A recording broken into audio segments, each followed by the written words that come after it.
Hello and welcome back to my YouTube channel. If this is the first My Little Pony video we're seeing, it's because it's the first I'm making. It's not intended for children to the age of 13 years old though. And if the comments are soft, it's because YouTube did it, not me. So I'm going to be getting into my thoughts on G5 effectively. And when it comes to the series, I'm just going to do more of my reaction to the fandom because I don't have Netflix to watch it situation. And just a little bit about what I think.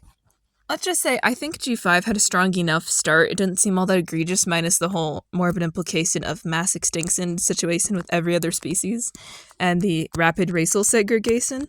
You know, for little kids, like toddlers. Totally the most appropriate media. But the movie itself has splendid animation. It's gorgeous, it's fluid, it's well done. The series, like, even in this one, where you see chapter 2 and, like, the stills, it's not as good. And it also has a tie-in series called Tell Your Tale available on YouTube with 61 episodes. And that's a lot for this, but they're all 5 minutes long, so it's not that many, really, if you were to count it as a 22-minute episode, you know? That's not very many in comparison. It's like one season's worth of G4, almost. So that series is okay. I've seen those on YouTube, a few of them. I don't have the patience to watch all of them, to be honest. They're not amazing, and they kind of break the timeline, apparently. They did order 70, and I think we have 61 of those episodes released at this point in time, and there's like one special and another special coming out, so I don't know how that ties in. But yeah, they started up last year, and we're only in like... So yeah, by June 15th, they announced another season, so that's cool.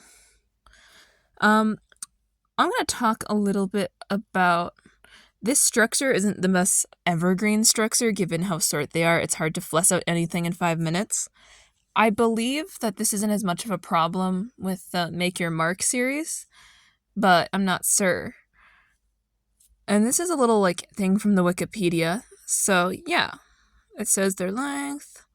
Tell Your Tale is also available on Netflix. You don't need Netflix to watch this. This is why I've seen some of it, because I don't have Netflix. It's just on YouTube, so I'd say watch it there on YouTube and not watch it on Netflix, unless you have, like, no ad plan or something on Netflix. Then go for it. You might save some time.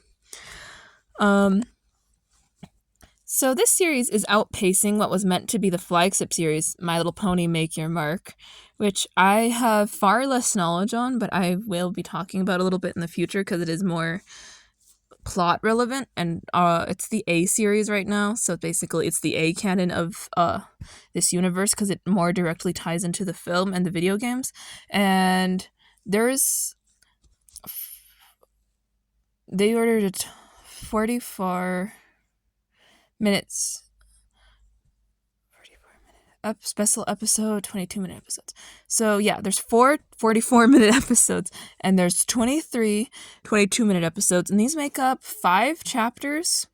And all I have to say on that is, this is the equivalent of one My Little Pony season in G4. So if you would binge through it all at once, you can pretend it's one season and not multiple, and that might actually nullify some of the inconveniences and strange things about it.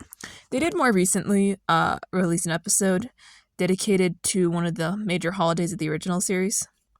What was it? Not Winter Day. It's the one.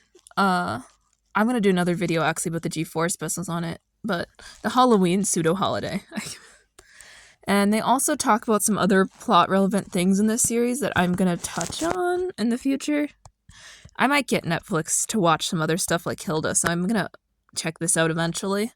But Misty as a character is one of these ones they added, for instance, and helps break the timeline between Make Your Mark and Tell Your Tale.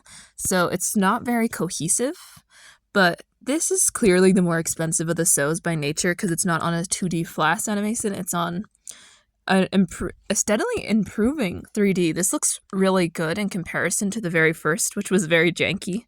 That first volume of the show, or chapter. And they also, like, have more involvement, ironically, of, like, parental figures in this show, despite all the characters being, I'm gonna guess, at least 19 to 23 years old. I'm not sure. That just appears to be in the same age range as the G4 characters were. It's just that they're a little bit... Some of them are more attached to their parents yet. which is an interesting choice. And honestly, probably a better one from the beginning to include the parental thing right off the bat. But what I'm seeing so far is Make Your Mark doesn't look bad. I think it's probably okay, probably fine. From what I understand from the general fandom reaction, it has caused a few gaping plot holes. If you were to connect G4 to G5 to all the extended media, it has some issues, but you might just have to take it as B canon and then accept what is concrete. Characters like Opaline are the characters I see clips of because I couldn't stop myself. It's an alicorn. And also Sunny for same alicorn-is reasons. I'm very invested in the alicorn lore of G4, so that's why I mentioned those too. Hers is different. I kind of wish they just committed to the alicorn, but I don't know. Maybe it's better in this case. It's you can like turn it on and off or whatever for her, considering how the other alicorns have been treated throughout equestrian history, which doesn't seem very well. I also really like Izzy's character, but that's, I don't know, she's just really cute, and I like purple unicorns, so go figure, right? But yeah, this might seem a little rambly, because it is, sorry, but basically, I'm gonna sum this up by G5 is doing well, but not that well. Like, I haven't seen very many toys for it, and a lot of them are on clearance or struggling to sell at this point in time, which is a bit odd. And I'd say that there's also a bit of a problem with the flagship series underperforming, considering I think next year it's going to be its last year, and it might be moving off of Netflix the way they put it. And they are going to do a lot more for Tell Your Tale. Apparently they have plans to change up the episode length when it becomes the new flagship show and the new, as it's been phrased, pwnable show. I don't know if this is a good idea on Hasbro's part, but if it's making them more money and resonating with the, 5 to 8 year olds, it's probably gonna work out just fine. And when it comes to my thoughts on the movie, it looks fine. I had a more egregious reaction when it first came out because the very concept of it destroyed my perception of the finale of a show that I had grown to love over years.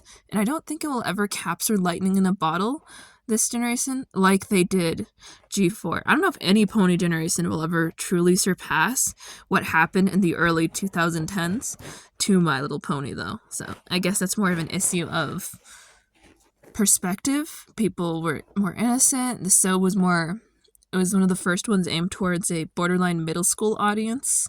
I'd say it was for 7+ as opposed to under. So it was a completely different show in the way they formatted it and run things. It wasn't canon to anything else. It was its own thing, unlike G5, which struggles from having the original canon make it seem nullified. But yeah, I feel like that's what I have to say is G5 isn't bad. I can't say it's good without completely seeing it, but it has its flaws like any show does, and it's probably just about an average pony show from what I've seen of the content. I hope you enjoyed this video. Like, comment, and subscribe if you want pony content. Bye.